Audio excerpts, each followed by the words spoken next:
So he made that pass to me there. So I lay it back, and he just picks it straight there. And then I managed to get in afterwards and rip it off Paulie. I'd say he knew what he was doing, you know. I mean, I'd say he was planning it as he was passing it to me, you know. And then dive all of half a foot. I wasn't certain if I'd gotten down. I thought I had. No, I didn't. I didn't have a clue. I was right next to him. Did he just wondering why he wouldn't pass the ball to me? Try yes or no. Like, I definitely didn't see it. I don't think many of our lads saw it. I don't know if Drico even knew if he scored it. Fair play to the referee because, you know, listening to the commentary afterwards, they didn't know what he was blowing up for. When he first signalled the desire to go to TMO, there was barely a murmur in the ground. Nobody had any great sight of this try. Nobody thought it was actually going to happen. It was only when it was shown on the replay that, oh, wait a second, O'Driscoll might have scored here. It's a try out of nothing, you know. Got us back in the game, and I suppose then we knew we had to kick on from there. Here we go. Oh, jeez, don't get him started. He hasn't stopped Can we leave you for a few minutes, will we? Rob, tell us about it anyway.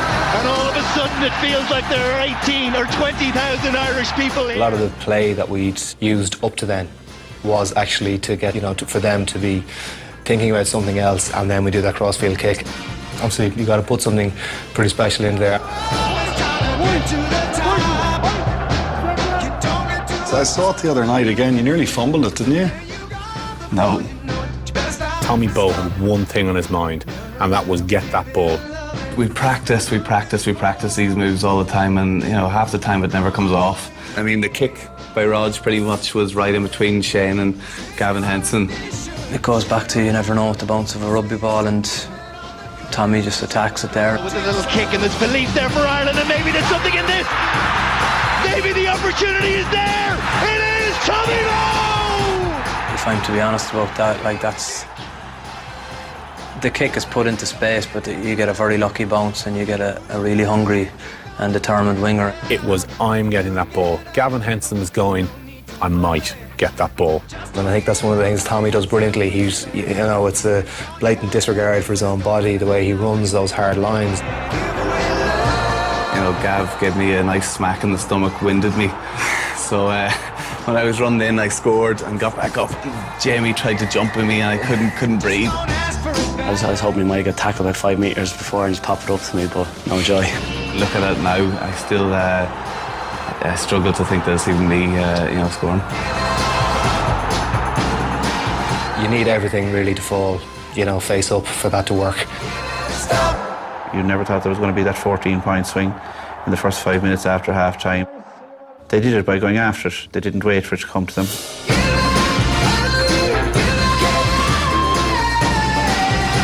One of those plays coming off the training pitch does give everybody a great deal of satisfaction.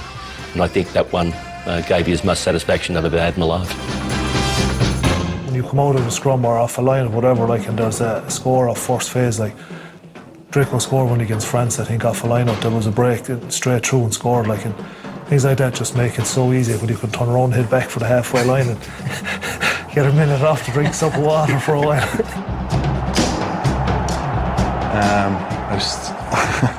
I was sitting there with like this big massive bandage with like this big massive finger going, yeah, yes. It's like when people ask you, you know, what did you learn from such and such a game? You just find yourself doing the right thing at the right time more often from experiences in the past.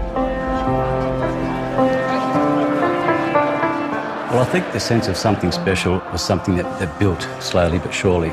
Without a doubt, we certainly believe that we can, you know, win every game we go into. But as each game went along, and particularly the Scotland game, there was a challenge for us. You know, it was written up as a danger game for us. Even before the competition, you look at it and you say this one here could be, you know, fairly vital in the makeup of things. In the ideal world, our objective was to build a squad over the course of the 12 months. You know, in true Decky style, we would have never gotten ahead of ourselves, I think, you know. I mean, he made the 4 changes and you know, shook things up a bit. We'd gotten to the point where I'd almost come to terms with the best was going to get in this championship was, you know, 20-minute cameo off the bench, if you like. in many ways, you were looking at it going, well, Declan's not going to change this now. When do you make changes? Do you wait until you lose? You talk about having subs on the bench and trusting them. Sometimes you have to show that trust. Then teams read out and there's been a few changes and I was one of them. As a player, all you really want is a chance and to be given the opportunity to take one. It's been a while since I, put on the number 9 jersey, and just remember talking about before, it felt like a first cap again. The more times you play, you feel, you want to play as though it's your last time in the jersey. If you look at that game, how tight it was, I think there was a ball that Scotland kicked out of their 22, it bounced. Tommy took a look at it, bounced again. Himself and Patterson went for a 50-50 ball, and it could have been a try against us as much as us saving it and staying inside their 22, and that would have been a big swing in the game at the time. When the adversity hits the fan, or what hits the fan, this team finds a way to just close down those opportunities that the opposition think they have. They weren't just going to lay down, they found a way to fight out of those moments, when the pressure's on. Still going in downs, supports, but the final tackle is there. Ireland are 40 minutes away from losing another Grand Slam dream. That's coming up after the news. No, I think that's the beauty about the game. It's you can never get the ideal scenario. You need the players to read the situation and use their abilities to play what's in front of them. Noticeable that Ireland have upped the intensity. There's a line out in, just outside the 22. I remember getting the ball off the top and just having a quick look at the back of the line out and just see their tail gunner. And normally when you looked at the analysis, you could see that they just one fella who would fly off onto Raj. I just turned and went straight up the field, and before the strings is already 10 metres gone. Buying a bit of time and waiting for a bit of support to get through. I just heard roaring from behind me. I didn't exactly know who was shouting for the ball. I can't believe he actually saw me. I thought he'd missed me because he veered off to the right, but yeah, he got the ball past me, and there was a lot of emotions floating about for me that day, and to get that try was a nice moment for me. Think of the celebration? Paulie be doing it soon enough.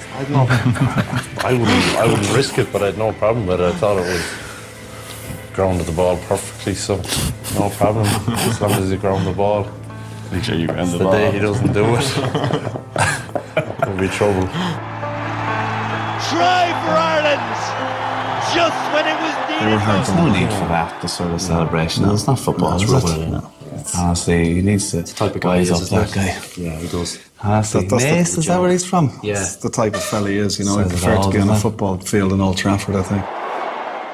Conor, I don't give a fiddler's you-know-what for winning a championship on points difference. This team's destiny is the Grand Slam. A Grand Slam. And that's all we want. Hold on. Babs Keating saying about Palm Sunday and Good Friday being 5 days apart. When things are going well, you get blown up massively. When things are going bad, you get slated massively, and you're probably never as good as you're blown up to be and never as bad as you're slated to be. And I think what this team has brought to the Six Nations this year was they had a belief, no matter what the score was, they could always win the game. And as long as they were in the game with 10, 15 minutes to go, they had the chance of winning it. And that happened in Scotland, but probably earlier than that length in the game, and they still had the belief in the Welsh game. But the intensity going into it, felt by everyone, was huge. Wales have game breakers and have the ability to score tries. Ireland must be aware, but they're hunting in packs. There's 30 odd minutes to go, and you just have to settle down and play your way through the rest of it. They're going to have their good patches. Good games are like that, they go in swings and roundabouts. You have to play it different ways at different times.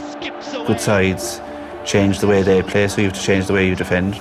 They'll change the way they defend, and so you have to change the way you attack. For Shanklin Fitzgerald, knew he was isolated. Why at that point did Ireland not close it out? Because it should have been closed out, shouldn't it? Well, they're away from home, and Wales are a good team, and they're the reigning European champions at this stage, and they're the only team that had beaten a Southern Hemisphere side the previous November, and the Millennium Stadium had become a bit of a fortress. And then there was Wayne Barnes' refereeing, and the penalties just started to flow against Ireland, and Stephen Jones started to eat into the lead, and then mental doubt maybe crept into the Irish team, but that was the biggest single factor to my